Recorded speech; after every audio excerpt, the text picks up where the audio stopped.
Yeah, I mean, I think we're in a good spot health-wise. So I think really women, we look strong. We got 2 relays in there that are top ranked. We got to do something there, and then obviously we have 4 girls in the 400 in the top 10. So if we could get a few of those in the final, it'll be the same old thing, just getting people taking up lanes in the final and trying to score some points on that Saturday.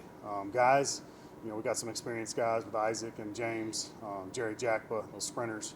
So expecting big things from them. And then we got those good heptathlete guys, Fran and Nicholas. So excited for them. And then Legaretta in the 5K, always tough. He'll compete. I think he's ranked like 3rd right now, so I'll never doubt him. He'll give us everything he's got. So looking forward to the weekend. We've been there before. It's been a while, but it's a good facility. We're familiar with the facility, familiar with the area, so that's always nice. And we'll just do the best we can and then come back and start outdoor the next week.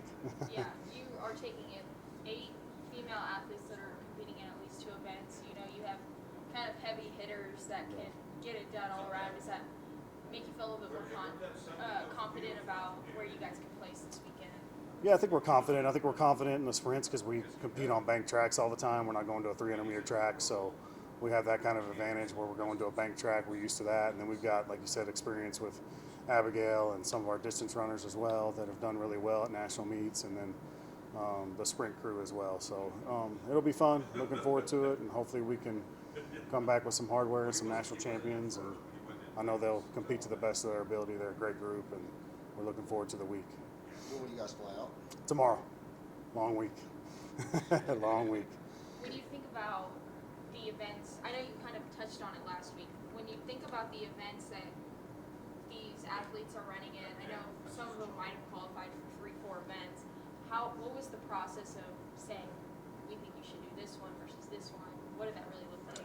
Well, I think let's say, for example, like Blessing, we thought she could do all of it, but we don't. It's only like 20 minutes after the 400. She'd have to run the 200, so, and then have to run the 4x4 after that. So we took her out of the 200.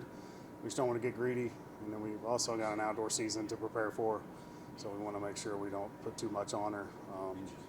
And we want to just take care of that 400 and 4x4 and have our best people on there. I didn't want to run the 4x4 without her on there. So really my decision, but she's good with it, and she's happy with it. Other than that, it's really just schedule. You look at the schedule and what's actually doable at this level. It's just so hard to triple and double and do it at a high level. I remember I tried it with a girl a few years ago, Carissa Perry, and she made the final on both, but then she was waxed and got like 6th and 8th, and that's like 3 points. If I'd have just left her in one event, she probably could have won it, and that's 10 points. So you just think about that kind of stuff and learn from past mistakes as a coach.